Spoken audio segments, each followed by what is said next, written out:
يعرف المجرمون بسيماهم فيؤخذ بالنواصي والأقدام فبأي آلاء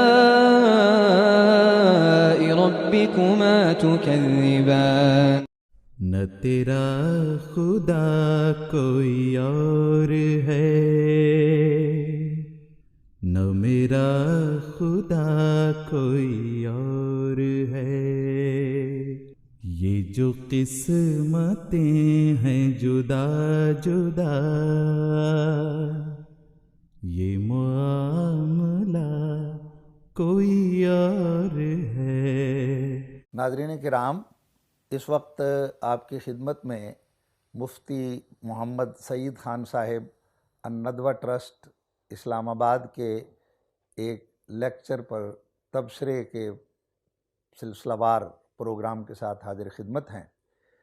انہوں نے 5 مئی کو اپنے ایک لیکچر میں،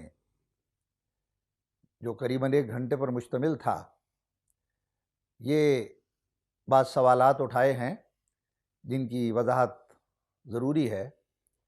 پہلا سوال انہوں نے یہ اٹھایا کہ 1974 میں جماعت احمدیہ کو غیر مسلم اقلیت قرار دیا گیا، مگر وہ یہ اس فیصلے کو مانتے نہیں، اس لیے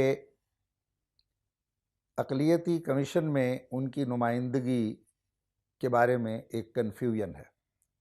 بات یہ ہے کہ جماعت احمدیہ کو تو اس بارے میں کوئی کنفیوژن نہیں، کیونکہ ہم ایک کلمہ گو جماعت ہیں، لا الہ الا اللہ محمد الرسول اللہ پڑھنے والے اور اس کے قائل اور اس پر عمل کرنے والے، اور آن حضرت صلی اللہ علیہ وسلم کے خاتم النبیین ہونے پر یقین رکھتے ہیں۔ اس کے باوجود اگر ہمیں غیر مسلم اقلیت قرار دیا جاتا ہے تو یہ خود پاکستان کے 1973 کے آئین کے خلاف ہے، جس میں ہر شہری کو اس کے عقیدے کے اختیار کرنے اور اظہار کی مکمل آزادی دی گئی۔ لیکن اس کے باوجود جب یہ فیصلہ کر دیا گیا تو جماعت احمدیہ نے تو اسے قبول کر لیا، یہ کہتے ہوئے جو چاہے آپ کا حسن کرشمہ ساز کرے۔ اور جماعت احمدیہ کر بھی کیا سکتی تھی؟ اکثریت تو جیسا کہ مفتی صاحب نے بار بار فرمایا بھی کہ یہ چند ہزار ہیں، ان کے مقابل پر اکثریت کو کیسے چھوڑ دیا جائے؟ اور قرآن شریف کی اس بات کو مد نظر نہیں رکھا جو فرماتا ہے کہ اکثرہم لا یعقلون، اکثریت میں تو عقل نہیں ہوتی، قلیلا ما یؤمنون، ایمان لانے والے تھوڑے ہوتے ہیں۔ پس اس پہلو سے ہم نے اس فیصلے کو اس حد تک تو قبول کر لیا کہ ایک حقیقت ہے، اور پاکستان کے اندر ہم اب مسلمان نہیں کہلا سکتے یا بطور مسلمان وہ حقوق نہیں لے سکتے، اس حقیقت سے تو انکار نہیں کیا جا سکتا۔ لیکن اگر یہ ان کا تقاضا ہے کہ ہم نے ان کو غیر مسلم کہہ دیا اور یہ بھی اپنے آپ کو غیر مسلم کہنے لگ جائیں، تو یہ تو خود بھی ایسا نہیں کرتے۔ ان کے فتاویٰ ایک دوسرے کے اوپر موجود ہیں۔ بریلوی حضرات نے دیوبند کے بارے میں فتوے دیے ہوئے ہیں اور انہوں نے بریلوی حضرات کے بارے میں۔ اب وہ جو بھی کفر کے فتوے ہیں، کیا وہ ان کفر کے فتووں کو مانتے اور تسلیم کرتے ہیں؟ اس حد تک تو مانتے ہیں کہ وہ حقیقت میں فتوے موجود ہیں، مگر کیا فتووں میں جو کچھ ان کو کہا گیا ہے وہ اسے من و عن اسی طرح تسلیم بھی کرتے ہیں؟ اپنے آپ کو ویسا ہی مانتے ہیں؟ ہرگز ایسا نہیں مانتے۔ تو جماعت احمدیہ سے پھر کیسے توقع رکھی جا سکتی ہے کہ اس کی سوچوں پر اور دماغ پر اور اس کی زبان اور اصطلاحات پر بھی پہرے بٹھا دیے جائے؟ یہی معاملہ عدالتوں کا ہے۔ جب عدالتوں میں جاتے ہیں تو وہاں بھی آپ کی ہی اکثریت ہوتی ہے۔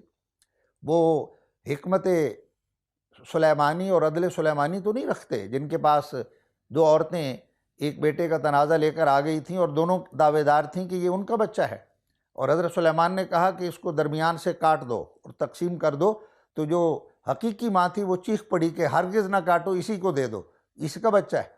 اور حضرت سلیمان سمجھ گیا کہ یہ کس کا بچہ ہے۔ آج یہ دیکھیں کہ یہ قربانی کون کر رہا ہے کہ احمدیت نے اس غیر مسلم ہونے کے ترمیم کو قبول کرتے ہوئے اس کے باوجود اپنے تمام ان حقوق سے محروم ہو گئی ہے جو بطور مسلمان اس کے حق ہو سکتے تھے، حالانکہ وہ کلمے کو مانتی ہے، حالانکہ وہ ختم نبوت پر یقین رکھتی ہے۔ چنانچہ ہم نے حضرت صلی اللہ علیہ وسلم کا دامن نہیں چھوڑا، قرآن کا دامن نہیں چھوڑا، خدا تعالیٰ کا دامن نہیں چھوڑا، اور اس کے مقابل پر دین کو دنیا پر مقدم کرتے ہوئے باقی تمام چیزوں پر لات مار دی۔ ہم نے کہا ہمیں غیر مسلم کہلوا کر قومی اسمبلی کی نشست بھی منظور نہیں، اور اسی طرح پر یہ اقلیتی کمیشن کی جو نمائندگی ہے، اس کو جو ایک بے اختیار سی نمائندگی ہے، اس کو جماعت احمدیہ نے نہ کبھی مطالبہ کیا اور نہ اس کو قبول کر سکتی ہے۔ بس حقیقت یہی ہے کہ جماعت احمدیہ اصولی طور پر اس فیصلے کو ماننے کے باوجود اس بات کے لیے پابند اور مجبور نہیں ہے کہ وہ اپنے آپ کو بھی یہی سوچے جیسا کہ یہ سوچتے ہیں کہ اب اپنے آپ کو یہ غیر مسلم کہنے لگ جائے۔